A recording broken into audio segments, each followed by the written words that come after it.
Hello. Good. It looks like we've got a full house. Oh, this is exciting.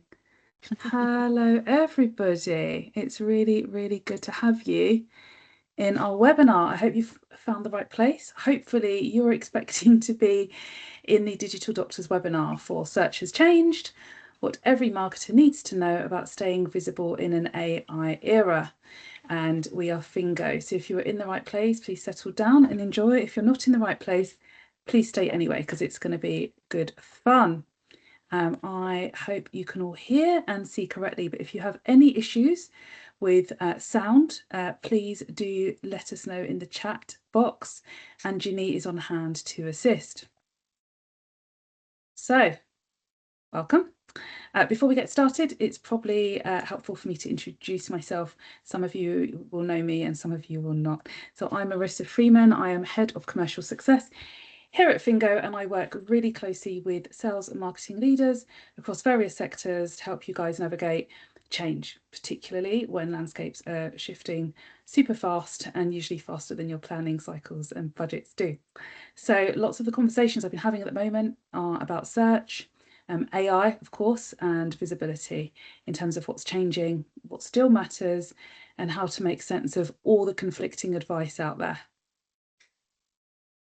Hi all, I'm David Urry. I head up the operations at Fingo. So, and I promise you that is genuinely me. I managed to avoid the photo of the camera for quite some time. So I've been spending the last decade or more, dare I say it, just working across the agency on how we deliver all of our work, the systems that we use, and in particular, the processes and strategies connected with SEO, organic search. Thanks, Dave. So the aim of today's session is to definitely not to overwhelm, but to give you a clear, practical view of how search has changed without getting too technical, and how that fits into your plans moving forward. There will be a Q&A section at the end. So if you do have any questions, feel free to pop them in the chat, and then we will ask and answer them at the end of the session. So let's get started. So we've designed this webinar for anybody responsible for search visibility and performance, particularly those, working with SEO agencies or even managing organic activity in-house. And you might have noticed changes in traffic that are really difficult to explain or understand. You may have seen your organic traffic drop or plateau and you don't know why. And don't worry, you're definitely not alone. So this session is built for that in mind. You don't need like a technical SEO background to get value from this session. It's really aimed at anybody in marketing who wants to make an informed decision about search, visibility, AI, and their digital strategy. So also, if you're questioning whether SEO still works the way it used to, and what good looks like, you're definitely in the right place. In terms of the agenda, we're going to have a brief history of online visibility, which hopefully will be fun. And then we're going to be exploring the new visibility landscape, looking at the risk of AI and visibility, and then understanding AI visibility. We're then going to chat through Prism, which is an approach that we've taken at Fingo to ensure that our clients and their brands stay visible in an AI era, and then finally the Q&A. So we will start with a brief history of online visibility. So when we talk about search, we're not just talking about Google anymore. Users are now asking lots of questions across very multiple environments. There is still Google, but of course, ChatGPT, Perplexity, Gemini, and all of the AI assistants that you would have heard of. And they're expecting fast and confident answers. And they don't really often need to click through to a website unless they want that deeper detail. And so search has become a blended behavior across engines and AI assistants, which is really new and really different. So visibility used to mean, can we get to the top of page 1 of Google or the search results? But now it also means, are we being mentioned in AI summaries? Are we being accurately described in the answers that people see first? So ranking is still really important, but it's not enough on its own to guarantee attention. Discoverability is about showing up in the moments that shape decisions. So the first shortlist, the category overview, the comparison stage. And AI tools will often create the first draft of truth, which is really, really interesting. And of course, if your brand isn't included at that point, you may never be considered, even if you do rank somewhere else. So the big shift is visibility is no longer just about rankings. It's about being present wherever that answer is generated. So whether that's a Google results page, an AI overview, or even a conversational response inside a chat interface. So let's look at the early days of online discovery. It of course starts in the 90s. And in the early days of web and online, finding information was quite basic actually. So people just navigated directories, I'm sure most of you will remember. And it was super simple. You just had those search tools and you would just click around to see what you could find.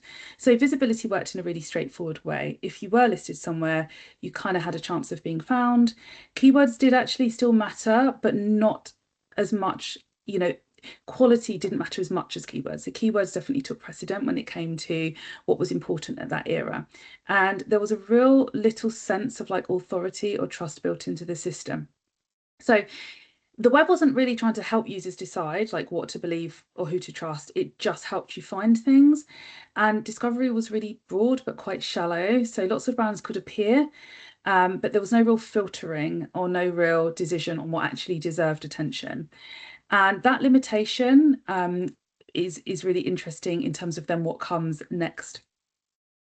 So this is where things really start to get interesting. So of course, we just talked about search starting from the late 90s into the 2000s, helping us to simply find information, but not helping us decide like what to trust, what mattered most, or what to do next. So this next phase is where that begins to really change, and where the foundations of search experience like lays the foundations of what we expect.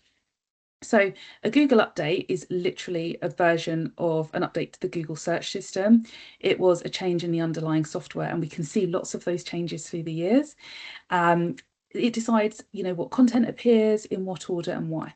And of course, most users would never see these updates happen, but you would have definitely felt the impact of them if you were daily users of the internet. And each update subtly changed the experience of searching. So how quickly you'd get the answer, what you saw first, and then of course, what felt trustworthy. So during this period, Google was releasing updates really frequently, responding to how people were actually using search. And as users searched more naturally, and of course moved to mobile and expected faster, clearer answers, Google adjusted its system to match those expectations. But it wasn't just reactive, because what you also had was each update also training the users, so us. And so as a result, the results that we saw became more relevant, they became faster and easier to understand. And people really began to expect that level of experience as the norm. And this becomes quite important when we think about search today. So of course, that expectation fed into the next wave of innovation. And this cycle shaped modern search. So the user behavior changes, Google updates its system, and then user expectations rise again.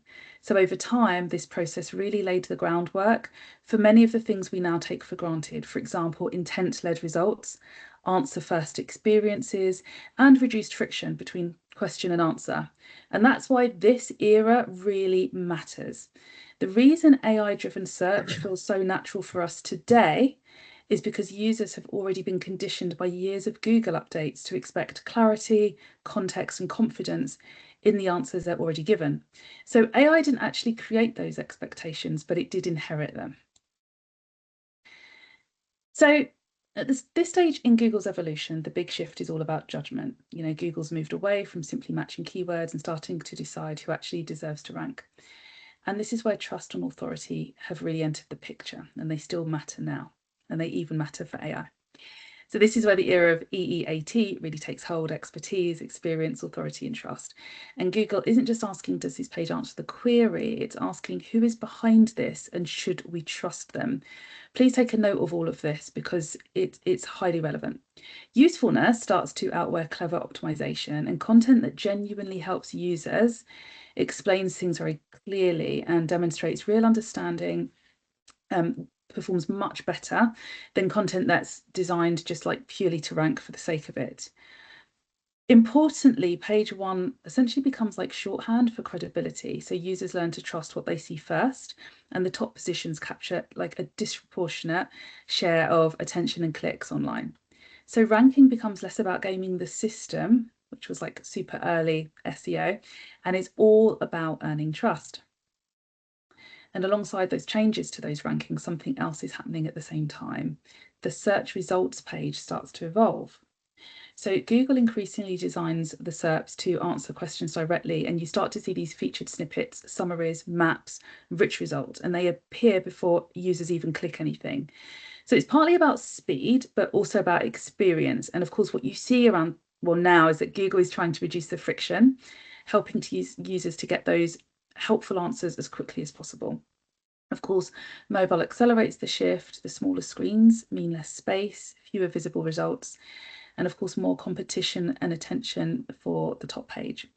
So search doesn't just decide who ranks, it decides what users see first and how much context they get before clicking. And if this is starting to feel familiar and starting to feel like an AI overview, you're absolutely right.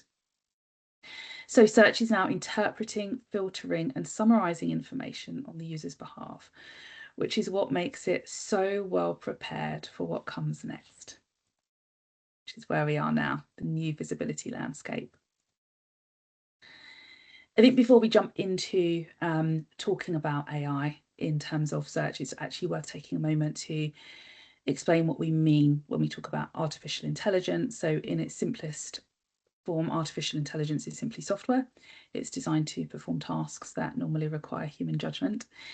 So recognizing patterns, interpreting language, making predictions and generating responses. It isn't conscious, not yet.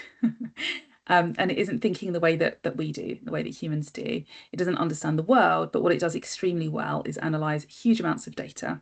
It spots patterns within it, and it produces outputs that sound really intelligent because they're most statistically very likely to be useful. So when we talk about generative AI specifically, we mean that type of AI that can create new content. That could be text, summaries, explanations, recommendations. So it's not pulling a single answer from one place, it's generating a response based on patterns it's learned from a ton of data. And when you ask a tool like ChatGPT a question, it's not like looking up and retrieving an answer in the traditional sense. It's predicting what would a helpful answer look like, literally word by word, based on what it's been trained to do. And that distinction really matters because it explains why AI doesn't behave like a search engine, and why it therefore changes how visibility works. So the large language models are the underlying technology, and they're trained on huge amounts of text so they can understand language, patterns, and context. But we're actually not interacting with LLMs directly. What we're experiencing are the AI interfaces. So Google's AI overviews, ChatGPT, Gemini, Perplexity, those are the tools that the model understands and turns into summaries, explanations, and recommendations. So the important distinction is this: LLMs are the engine, but the interface are actually what shape discovery and user behavior. So generative AI has introduced a completely new layer on top of everything that search already does. Everything we've just discussed in the first section, we're now adding a whole new layer on top of that. And it's not really about replacing traditional listings, because of course they still exist, but it is massively changing where users look first and how they form opinions about brands. And it's not a small or experimental feature anymore. Google has reported that AI mode now reaches about 75 million daily users, with query volume doubling in the most recent quarter. So it shows how tightly these AI experiences are already embedded into core search. Search has really changed. So users are seeing two types of AI-driven information. So we've got the AI summaries inside of Google. So Google's generative AI surfaces, like it's called, AI overviews at the top of the results page, and they appear in roughly half of all searches and actually 90% of informational queries. So for many topics, the first interaction for a user, it's not with the website link anymore. It's actually with Google's generated summary. It's with AI. Secondly, AI answers outside of Google. So in all of the chat tools that we've talked about, they give users complete conversational answers without requiring them to visit a search engine at all. So it's even another step further away from a website. And for many people, these tools are becoming a default part of how they gather information. So the biggest impact on visibility comes from AI overviews within Google at the moment, but of course that's just right now. When AI overviews appear, users often get enough information just from the summary. So they often don't scroll any further, and as a result, the click-through rate for the top organic listings drops significantly, and that's something that we've seen with many of our clients, and something that a lot of our clients are telling us as well. And publishers have reported substantial decline in traffics in topics where AI overviews dominate. And that's a fundamental shift. And it's, users are still searching, but they're interacting with generated answers before they've ever encountered a brand. And visibility now depends on not just ranking well, but on being represented accurately and consistently inside those AI-driven summaries. So what this means is that traditional visibility metrics, especially the concept of being number one on Google, no longer guarantees the attention that it once did. And when an AI summary appears at the top of a results page, it actually absorbs much of the user's intent. And it gives them the answer before they ever reach the listing. So as a result, the links underneath become supporting material rather than the main event. And users may skim read those results that happen later, but they often feel like they've already got what they need from the AI generated text. And I'm sure we've all been there ourselves. So it's really accelerated the zero-click trend that we've been seeing with the featured snippets on the rich results from even before the AI boom. And more the answer lives on the search page, not on your website. So visibility is still incredibly important, but the way users interact with that visibility has changed. And then at the same time, we're seeing the rise of AI assistants as a completely separate discovery channel. So tools are now part of the journey in the upper and mid-funnel stages, awareness and consideration. So people are asking these tools really interesting questions. What should I check before viewing a property? What should I consider when choosing an estate agent? Tell me about the best law firms for family law in my area, or we've played around with tell me the best Turkish restaurants in South Croydon with vegan options. We personally didn't think that existed, but AI had an answer. Or is New Balance still the best brand for running shoes? So they're not transactional queries, they're quite exploratory ones, and they're happening outside of traditional search, which means that you're really going to have to start thinking about visibility, not only within Google in the way we've talked about with traditional SEO, but across the wider ecosystem of AI-driven discovery as well. I think one of the biggest differences between AI and traditional search is how it communicates. Search engines show options, but AI systems have conversations. And so when a user asks a question, AI doesn't return a long list of links. It's actually interpreting what the user is trying to achieve and pulling that information together, but from very, very multiple sources. And it then uses all of that to produce like a single, very confident response. And that response often includes recommendations like what brands to consider, what matters most, and how those options compare. I think really crucially, AI asks and explains why, and it uses quite natural language, very, very confident phrasing, and often cites the sources to reinforce that credibility. And that tone really matters because users tend to trust it. So from a user's point of view, it feels less like searching and basically more like asking a really knowledgeable advisor who seems impartial. And again, that's where we're seeing visibility change, because if your brand is included, AI effectively is advocating for you. And of course, if your brand is excluded, then AI is making a decision without you. And there's no second page, there's no scrolling, there's no equal weighting. AI is basically narrowing the field really early, and it's speaking with absolute authority when it's doing that. So there are two clear patterns that are emerging as AI becomes part of everyday search behavior. First, AI-assisted search is still smaller than Google in terms of volume, but it's growing really, really quickly. So users are increasingly comfortable asking AI tools for explanations, options, and comparisons. And of course, it's going to grow very, very quickly again. And then secondly, those tools are starting to shape what we would say is the first draft of the truth. So they'll generate that initial sense of what's accurate, what matters, and who the key players are. Users are still cross-checking afterwards, and they're using Google for that. But of course, their thinking has been primed. So their shortlist is already formed before they see the search results. So for brands, this is creating that new disconnect. You can rank extremely well in classic SEO, but be completely absent from the AI generated answers that shape the early consideration. So the traditional visibility doesn't guarantee the presence in the new discovery layer within AI. And then on top of that, user expectations have, of course, fundamentally changed because of how AI responds. So people now expect direct, confident answers, follow-up questions that keep the context and refine the response, simple human language that summarizes options and trades off, and like a clear, fast sense of who the main players in the market are. So once you accept those behavior changes, the implications for brands is really quite serious. Visibility is no longer concentrated in just one place. It's split across two discovery environments that work together, but they behave completely differently. So on one side, traditional search still matters because strong SEO is essential for capturing demand, ranking for core queries, and providing the authoritative content that feeds the wider web, which of course AI still then uses. And so that content still underpins credibility and influences what AI systems learn from.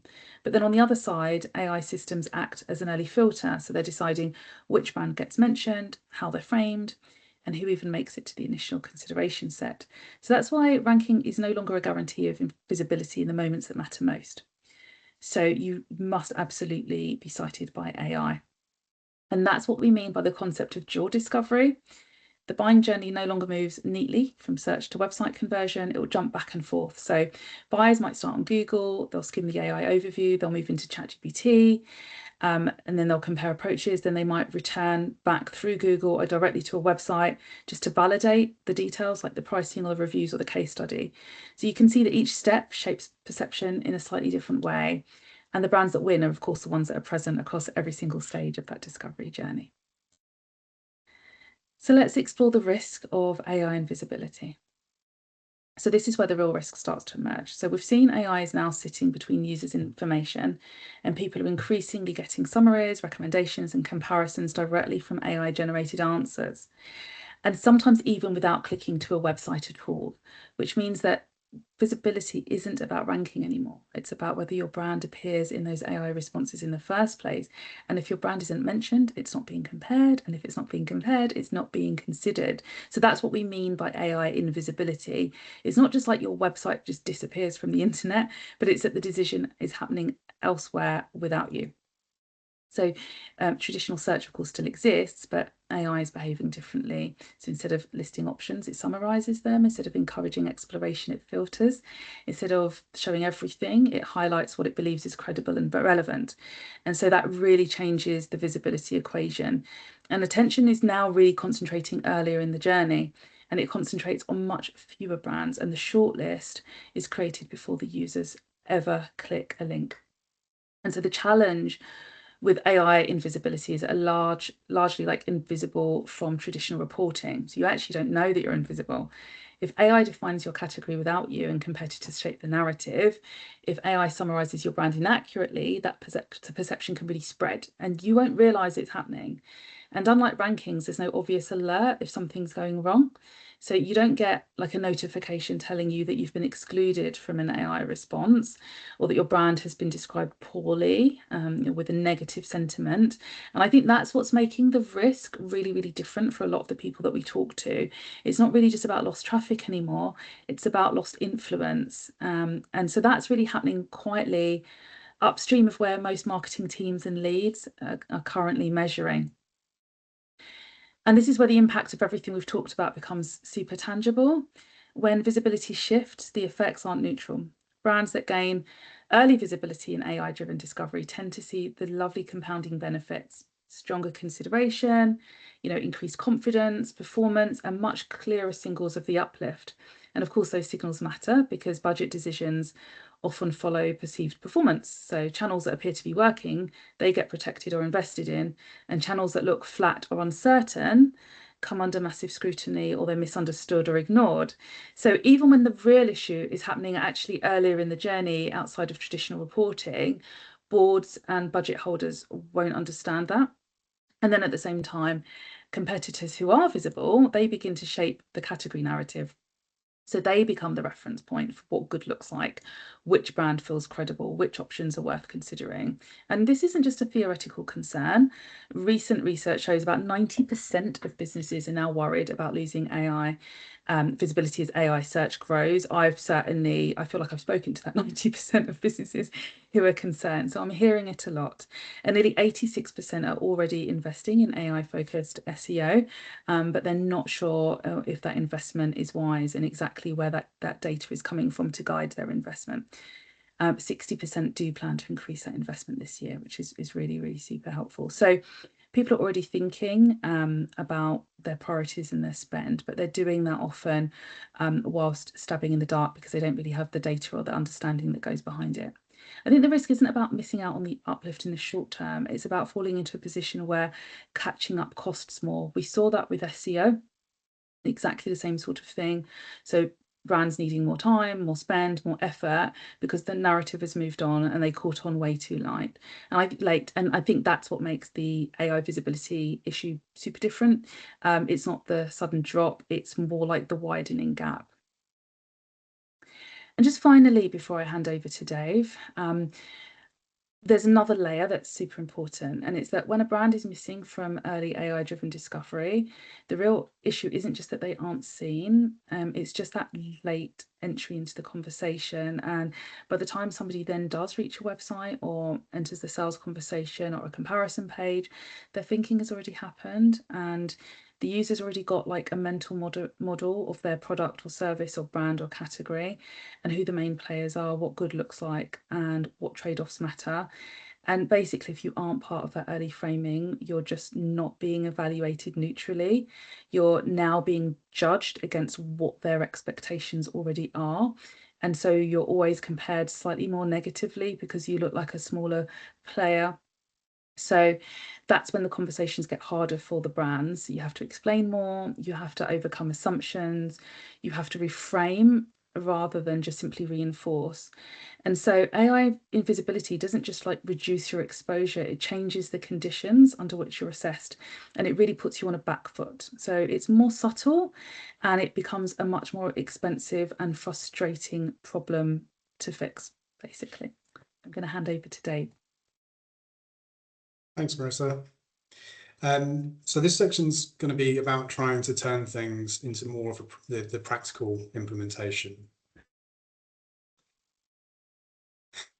So SEO's always done a fantastic job of keeping things simple. I think everybody agrees with that. A few basics you just need to plan for: SEO, LSI, EAT, YMYL, NAP, GBP.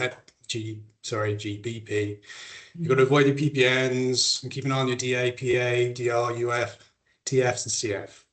And once you've got that clear, it's pretty straightforward. Build your URLs, XML sitemaps, RSS feeds, alt text, structure H1 through H6s, keep your S301, 302s, and keep an occasional eye on your 404s and your 500s.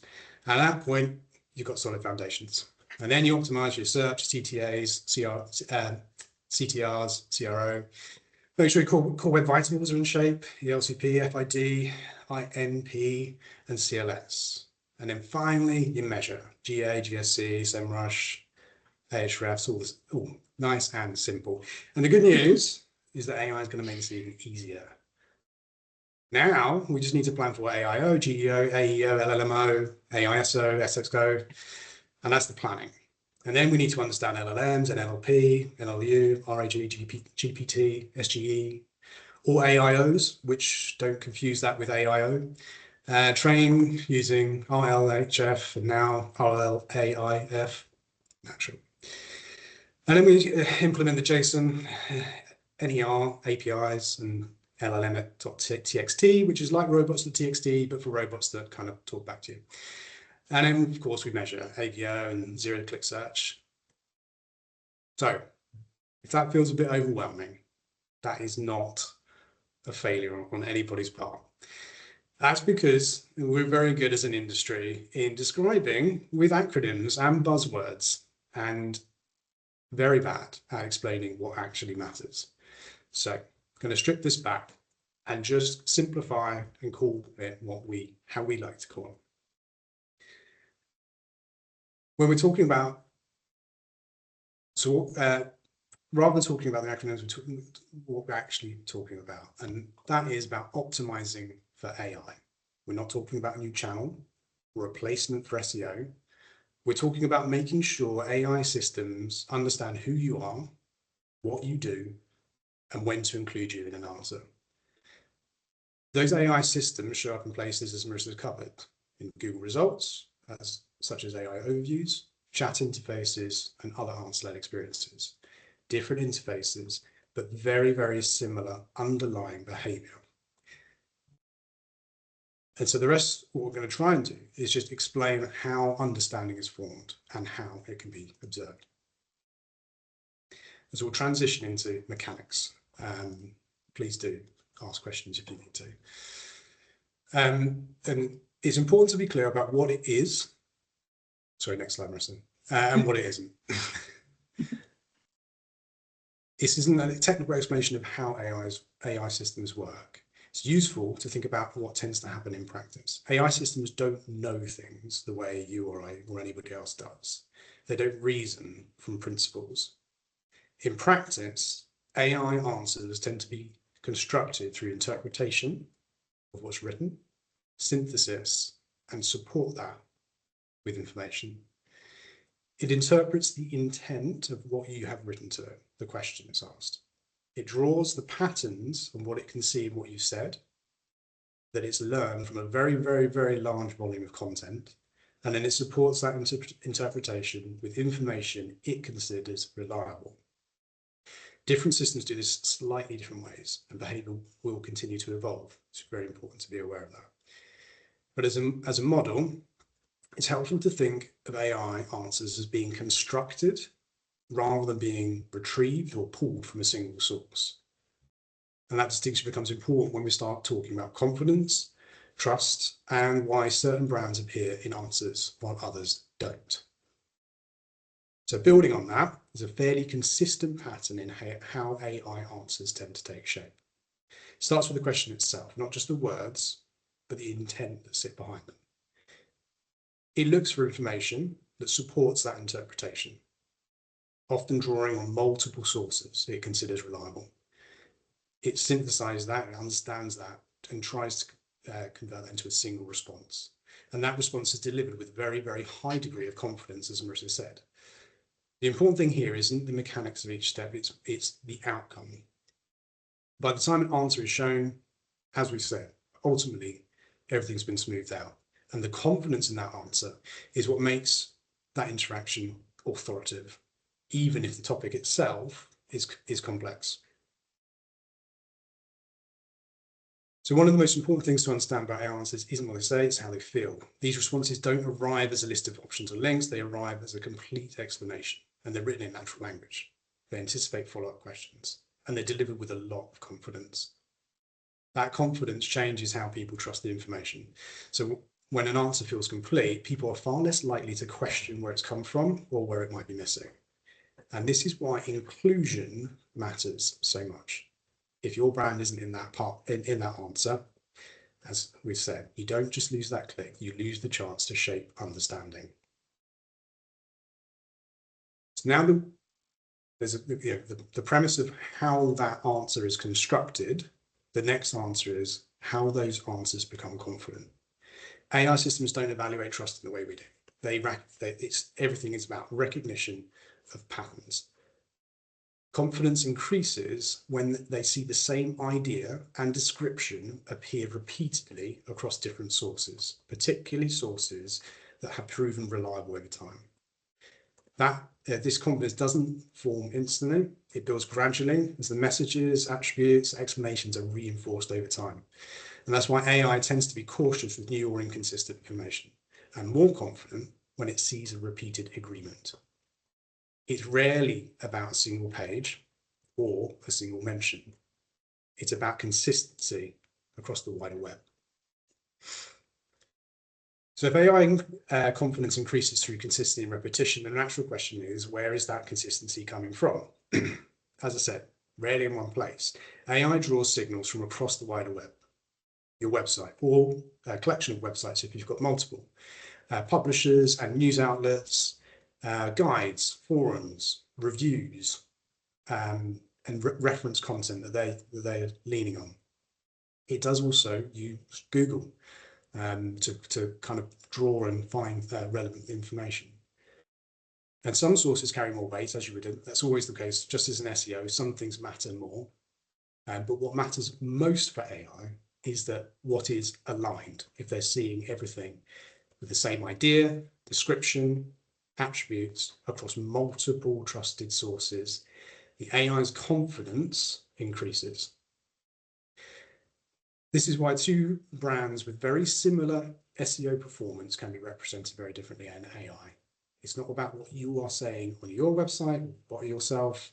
It's about the wider ecosystem says about you. So just a quick pause. It does not replace SEO. For many commercial searches, especially high intent transactional queries, traditional search is still that dominant interaction.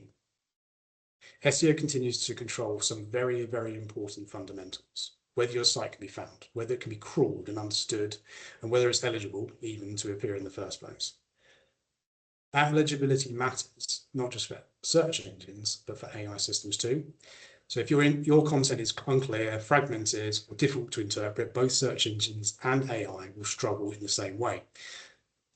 So when we talk about AI visibility, we're not talking about moving away from SEO. We're talking about building on top of it. And this is a useful way to separate the roles SEO and AI can play without putting them in competition with each other. SEO is primarily about eligibility. Can you be found? Can your content be crawled? Is it understood? Are you clear enough to be included at all? AI builds on that eligibility and moves into interpretation. Once a brand is included, AI begins to summarize, compare, and contextualize it in relation to others. And that's where we start to see differences that SEO alone doesn't explain. Two brands can be equally eligible, but interpreted very differently. Right, so visualizing visibility, something that I will not be saying 10 times very quickly. Right, so just going to try and start to knit some things together. Everything we just seen, bear with me. Everything you just seen, presence, absence, competitive inclusion, brand framing, this is in the wrong order, I'm sorry to say. If we can go on to the next one. Sorry, Marissa. That's absolutely fine. So the first and most basic question we have when it comes to understanding AI visibility is a simple one. Are we appearing? Are we included at all? It's not ranking data. This is inclusion data. Each of the prompts represents a question someone might ask a system, Google, ChatGPT, or elsewhere. For each prompt, we're not asking where do we rank. We're asking are we mentioned or are we not mentioned? It's a subtle shift, but it's very, very important. In AI-led discovery, being visible is not the same as ranking lower, as Marissa said. It's you're included or you're not part of that consideration. And usually this is the first moment when there's a realization that we need a different lens alongside traditional SEO. Once we understood whether we're included at all, the next question is, who are we compared to? AI visibility is competitive, not in the same way the rankings are. This view shows the same prompts. We're now looking at which AI brands includes alongside each other. The key thing to understand here is it isn't about preference or favoritism. It's about comparative inclusion. When AI answers a question, it tends to draw from a small set of brands it sees as relevant and credible for that topic. If a competitor appears consistently where you don't, that shapes understanding long before a click ever happens. And this is then why we start asking why. And that's where the next layer of data becomes important. AI visibility really, at this point, AI visibility really starts to feel different to SEO. AI doesn't just include brands, it describes them. When a brand appears in an AI answer, it's usually summarized, characterized, and framed in a particular way. Over time, patterns will tend to emerge around what you're known for, what you're associated with, or how positively or neutrally, and dare I say it, negatively, you're discussed. This isn't AI making up opinions. It's reflecting the signals it repeatedly encounters across the web. The important thing to remember is that this framing often happens before someone visits your site, sometimes instead of visiting it at all. So visibility isn't about being present, it's about how you're presented when you are. The natural following question is where is this coming from? Where's the framing coming from? This view helps us understand which sources are actually influencing AI answers.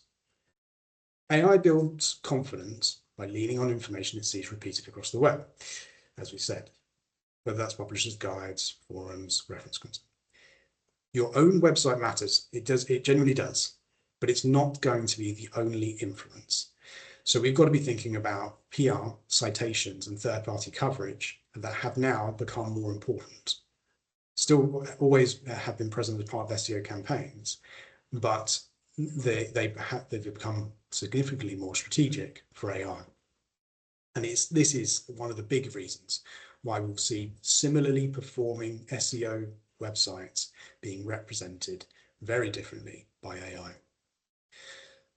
Once you see presence, competition, representation, and influence together, it becomes much easier to understand why AI says what it says. Now, if you wouldn't mind finding the slide that we just skipped over. Or have you moved it down already? I will find that. Should be 36. Okay, let's see if I can do it neatly without making everybody read a whole ton of slides. Here we are. So pause and connect. Everything we've just seen, presence and absence, competitive inclusion, brand framing, source influence, sit outside traditional SEO reporting and platforms. So these SEO data is not wrong, but it was never designed to answer these questions that now AI has introduced. So we've got to be looking about everybody needs to be looking about how they can supplement their SEO insights with AI insights. AI-led discovery introduces a whole set of questions such as, are we included in the answers? How do we compare to competitors? How are we being described? And what sources are shaping that understanding? So they don't replace, as I said, not replacing. It's sitting alongside it. And now, sorry, to jump to 41. 41. Hey. So it's important to differentiate that AI visibility isn't just about the dashboards. It's about being able to then ask the right questions once you've got that information. So where are we being included and where are we absent? That's your presence and absence element. Competitors appear instead of us. Why? Trying to dig into the competitive visibility. How our brand is being described when we're appeared. That's your representation and framing. And what sources are shaping those answers. That's the influence factor. And these questions are what turn AI visibility data into understanding and strategy, which is where everything comes together. So AI strategy isn't about chasing every new feature or reacting to every AI update. All those acronyms I chucked at you just a minute ago, they all are fundamentally coming from the same point. So it's about responding deliberately to what the data is showing us. If it's showing us where we're absent in prompts, strategy should be about deciding where inclusion matters most. If competitors are consistently included ahead, strategy is about understanding why and choosing how to respond.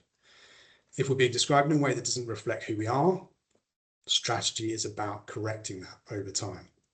And if certain sources are shaping those answers, the strategy is about deciding which signals to strengthen.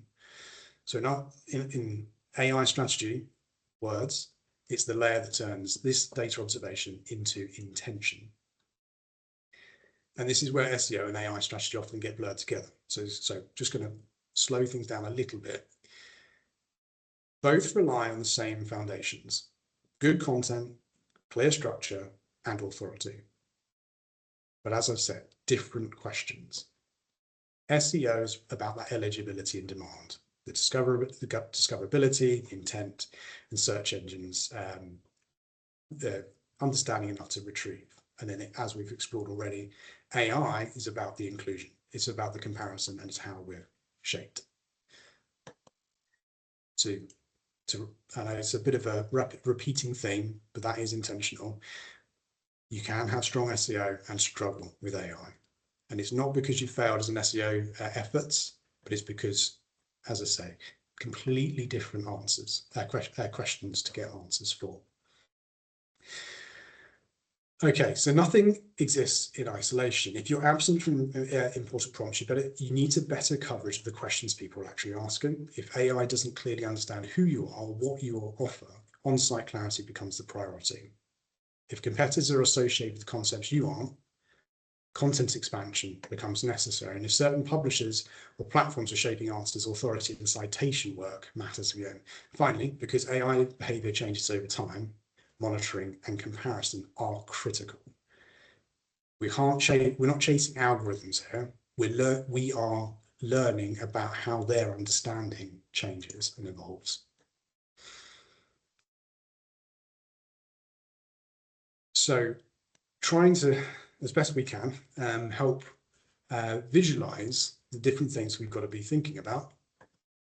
As I say, AI confidence builds gradually. Signals are repeated and reinforced.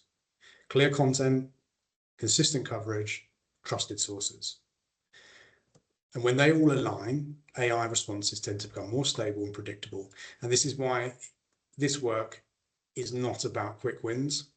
It's about addressing the clarity that compounds. It isn't something that necessarily will be owned by one particular person or any one team. Execution may sit in different places, but someone or some collection of people need to own it. And you've got to own visibility across AI environments and the interpretation of what's happening. So it's an organizational shift. It's not just technical.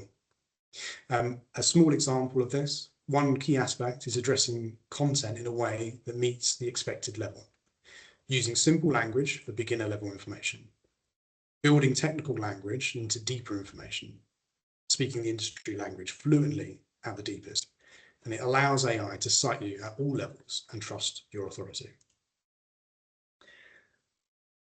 Historically, discovery has been driven by search engines, as we've explored. People searched, scanned, and made decisions. And optimization focused on being visible, and this still exists and is really, really important, especially for commercial high-intent searches. And the AI change is not the end of that journey. It's changing the beginning. Instead of starting with a list of results, we've got that answer. And it often summarizes options, explains differences, frames what to consider next. In practical terms, this means shortlisting and preference over form before a website visit happens.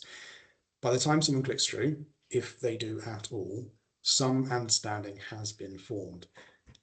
And this is where that AI visibility and SEO begin to overlap. They don't do the same job, but they influence the same decisions. Looking ahead, the most important thing to understand is that this isn't about a sudden switch. Search isn't disappearing.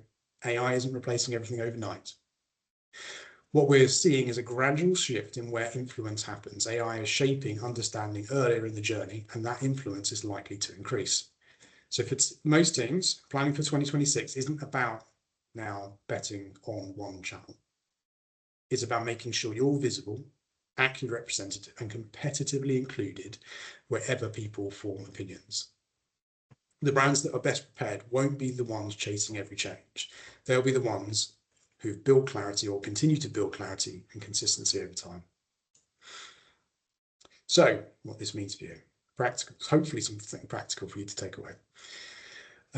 Some essentials to focus on.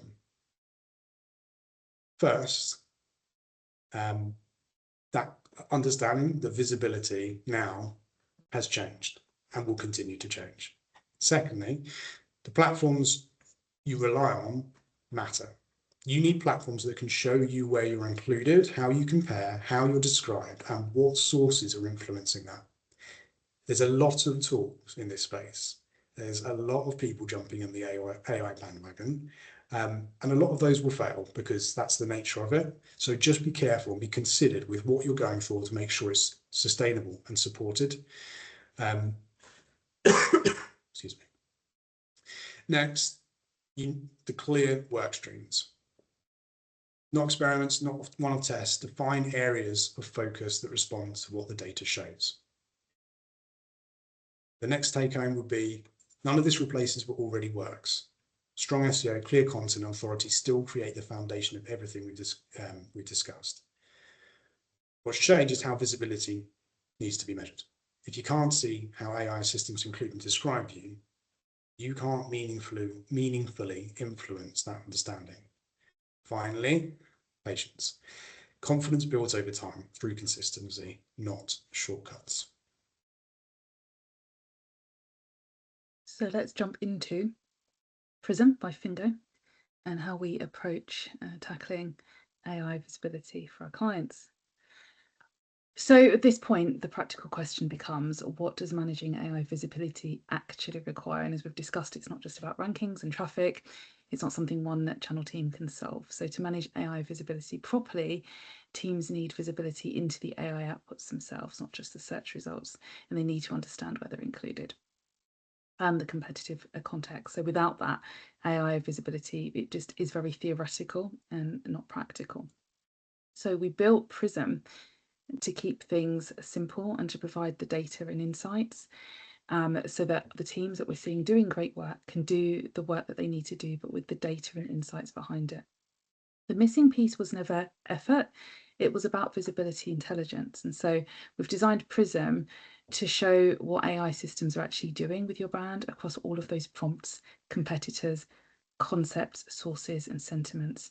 And then we can connect that back to decisions that we or your teams can build on across all of those different systems and services. It's an intelligence hub with a strategy wraparound so that we can actually guide our strategy in the right direction. This isn't about adding another dashboard. Prism is about giving leaders confidence in a landscape that's changing really fast and making sure that we can measure visibility as it moves into AI systems. So yes, Prism does give us and you the data and the insights. We can see exactly where AI is citing you from, its sources, sentiment, how that changes over time, what models you are visible or not visible on AI for, what your competitors are doing, and exactly how to change that. We can drill down into very specific third-party sources, PR sources, even organic channels and forums like Reddit and Glassdoor to see exactly how AI is shaping its narrative of you. But crucially, it's about what we do with that data and how we then use it to fuel a strategy that ensures that quickly, effectively, and then in the longer term, you start being framed within AI in the way that you should be. So we have about 5 minutes left, and I would love to open up the floor for questions and answers. There are some questions that we already had submitted from some of our colleagues. However, I'm just wondering, Ginny, if we've had any come through in the chat. Not yet, but yeah, if anyone does have any questions, please find your way to the Q&A chat bar up at the top here and post your questions there. We'll obviously prioritise live questions, but whilst we're waiting for those, yeah, I guess I'll just ask them the questions we've had previously. So, does improving AI visibility require major website changes? As this is quite, for those familiar with SEO workstreams, it's a very familiar answer. Some websites are wonderfully structured and ordered, and the focus is about enhancing and improving the understanding how that content is understood by AI. But now that we've got the two channels, that website is how well it's built, structured, and still crawlable, and the content itself, as I said, is focused on appealing to multiple levels is important. So it can do, but it doesn't have to, depending on how well you've been looking after your website. Great, thank you. Another one we had was, how will AI search impact traditional SEO budgets and planning?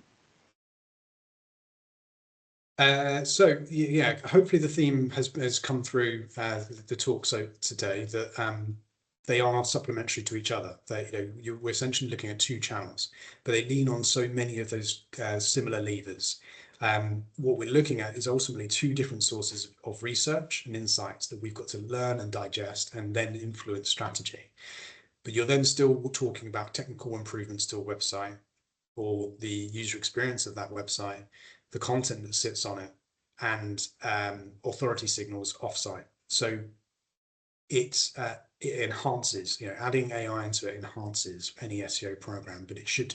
So you've just got to influence that and expand. So it doesn't have to be an expanded budget, but it definitely would need to be considered. Great, thank you. We've also got a question about Prism. So how does Prism differ from traditional SEO tools we already use? So Prism is just to be clear, Prism is obviously the strategic service that we provide. So it's more than just the tool. But the traditional SEO tools are primarily looking at traditional search and some AI features but it's about kind of rankings, it's about clicks, performance. And as we've hopefully made it clear, understanding AIs is very different. It's about sentiment, it's about citations, it's about how your brand is being represented and included. So it's a little bit more depth to it than traditional SEO tools. Amazing. We've one last question I'll ask, seeing as we've got 1 minute left. Do we need to change our content format, tone, or structure? Yes, that's definitely a take home for everybody. Your content needs to be shaped towards the kind of like the depth that it is. Beginner content for beginners, beginner language. AI benefits often from more granular, specific, broken content. SEO tends to prefer big form content. So that's something that's got to be factored in. So it's got to be related to the audience or the target reader on that topic. And you've got to tailor your content accordingly. And that might include breaking what was previously a big piece of content into more focused pieces of content. I'm going to stop sharing my screen because I know we've come to an end. Thank you so much for the questions, Ginny. So I hope that was helpful for everybody, and thank you for staying with us to the very end. Ginny will be uploading the recording of this webinar and sending it out with a goodie bag that helps sort of complete your learning about this. So please look out for an email. But thank you so much for attending. I hope you all found that really useful and got a lot of value out of it. And obviously, if you have any questions, please reach out to myself directly, to the marketing at Fingo email address that's included in the emails we send you, or to your account manager who can help guide you in the right direction.